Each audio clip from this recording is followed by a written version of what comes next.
Alors, dans cette vidéo, on va parler d'une question qu'on m'a posée une dizaine, centaine de fois. Comment on devient omanais?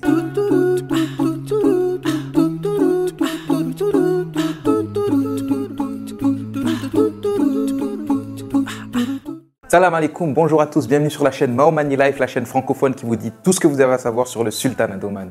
Bon alors, comment m'est venue cette idée de faire cette vidéo? Je vous mets un peu dans le contexte. Alors, il y a un article qui est paru dans un journal local, Times of Oman, pour le citer.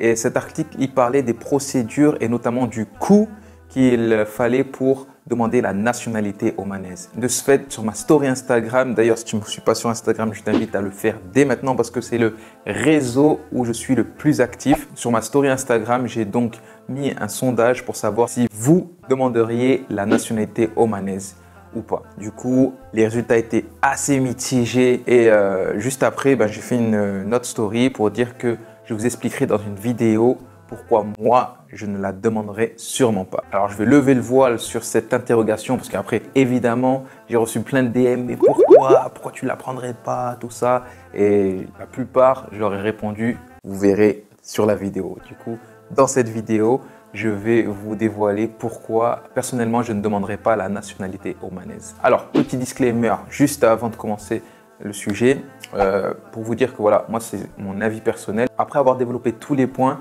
vous pouvez vous faire votre propre avis sur le sujet. Et ceci ne changera rien du tout mon amour pour ce pays et pour sa population. Alors en fait, le sujet, j'aimerais le prendre dans un angle différent. Je ne vais pas vous présenter pas à pas les procédures, la liste des documents, combien ça coûte et tout ça. Ça, je vous le mettrai en description avec l'article qui est paru dans le journal local. Je voulais prendre ce sujet du point de vue, et si j'étais omanais, qu'est-ce que je peux faire? Quels sont les avantages?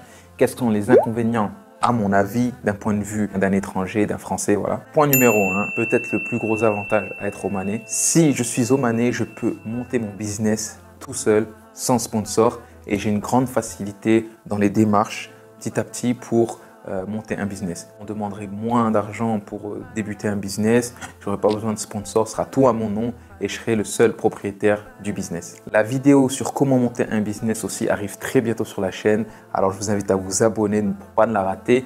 Cliquez bien sur la cloche de notification afin de ne pas louper cette vidéo qui est très attendue aussi sur la chaîne. Alors, je peux monter mon business tout seul. Je bénéficie aussi de l'omanisation. L'omanisation, je vous l'ai expliqué à peu près dans ma vidéo sur le travail au Oman. Je vous mettrai une notification ici ou là. Je pourrais acheter une propriété ou un bien quelconque dans n'importe quel coin du pays. Vous le savez que pour acquérir un bien au Oman, si je suis expat, c'est juste à certains endroits. Alors vous avez The Wave, vous avez Muscat Hills et forcément à ces endroits-là, le prix est un peu plus cher. Du coup, si je suis omanais, je peux acheter n'importe où dans le pays. Alors un autre avantage, mais celui-ci en fait il est en train de changer, c'est que chaque omanais a le droit à une parcelle de terrain. Il suffit juste de la demander et d'attendre patiemment qu'on t'appelle et qu'on te dise c'est bon, ce terrain t'est attribué. Il faut savoir que maintenant, en fait, il y a tellement de monde. Au début, c'était automatique, mais là, maintenant, il y a tellement de monde qu'il faut faire une demande. Il y a plein de procédures, il y a beaucoup d'attentes. Moi, je sais que dans ma famille omanaise, mes cousins et cousines, ils n'ont pas encore réussi à avoir leur terrain. Il faut savoir que voilà, il y a tout un process et qu'il y a une longue liste d'attentes. Autre avantage, c'est le fait que la santé et la scolarité, c'est-à-dire l'éducation des enfants, est gratuite pour les omanais. Si je suis omanais, mes enfants pourront aller à l'école gratuitement, l'école publique bien sûr, et aller se faire soigner, toute la famille pourra aller se faire soigner, ma femme pourra aller accoucher gratuitement dans les hôpitaux publics, bien évidemment. Après, tout ce qui est hôpitaux privés et écoles privées, il faut quand même sortir le flous. Il y a aussi un très gros avantage, je pense que ça c'est le plus gros avantage, c'est le fait que je puisse voyager dans tous les pays du GCC sans visa. Je peux aller au Qatar, Bahreïn, Koweït, aux Émirats et surtout je peux aller en Arabie Saoudite sans visa. C'est-à-dire que je peux faire ma Umrah sans visa. Après pour le Hajj c'est une autre histoire, mais pour la Umrah je peux me rendre en Saoudie sans visa. Et ça je pense que c'est le plus gros avantage que je vois. Après, voilà, je vous ai donné plein d'avantages, c'est tout beau et tout. Et vous devez vous dire, mais pourquoi il ne prend pas cette nationalité?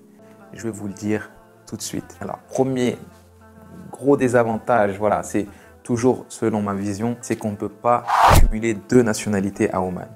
Si tu demandes la nationalité omanaise et qu'on te l'attribue, tu dois renoncer à ta nationalité d'origine. Bon, moi j'ai la nationalité comorienne et la nationalité française. Je suis né aux Comores, j'ai vécu en France. Ces deux nationalités, c'est ce qui fait ce que je suis maintenant. C'est quelque chose qu'on ne peut pas me dissocier. Du coup, me demander de renoncer à ces deux nationalités, ça passe pas pour moi. Autre chose, il faut savoir qu'un Omanais peut se marier qu'avec une Omanaise. Sauf s'il a l'accord du gouvernement. S'il a l'accord du ministère du mariage, il peut se marier avec une étrangère ou un étranger. Et ça, en fait, je me dis, c'est pas pour moi, voilà, parce que moi, je suis déjà marié.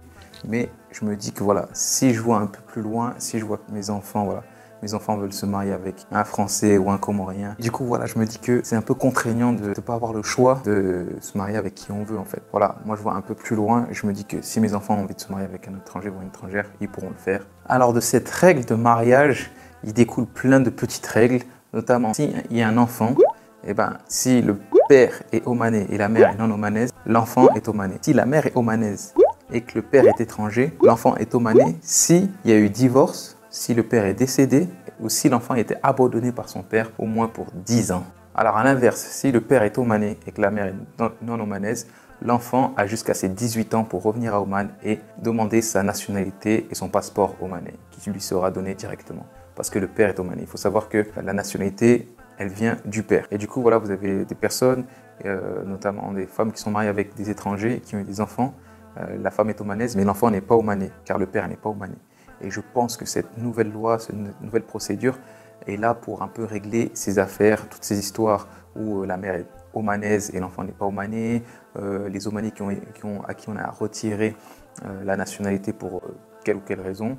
Et il faut savoir aussi que pour demander la nationalité omanaise, il y a un test d'arabe qui est prévu pour tester voilà, justement la connaissance d'arabe. Et je pense que ceux qui ont plus de chances d'avoir la nationalité omanaise, qui ont vécu dans le pays, qui sont nés dans le pays, je connais des personnes qui sont nées dans le pays, voilà, des Algériens, des Soudanais, plein de nationalités, des personnes qui sont nées dans le pays qui ne sont pas encore omanaises et aujourd'hui elles ont 30 ans, 32 ans. Je pense que c'est les personnes qui seront amenées à demander cette nationalité et qui seront les plus légitimes à avoir cette nationalité. Moi, c'était mon avis personnel. Dites-moi dans les commentaires ce que vous en pensez de toutes ces lois, tous ces avantages à être omanais. Je vous invite à vous abonner à la chaîne, à liker cette vidéo et surtout la partager aux personnes qui puissent être intéressées par le sujet.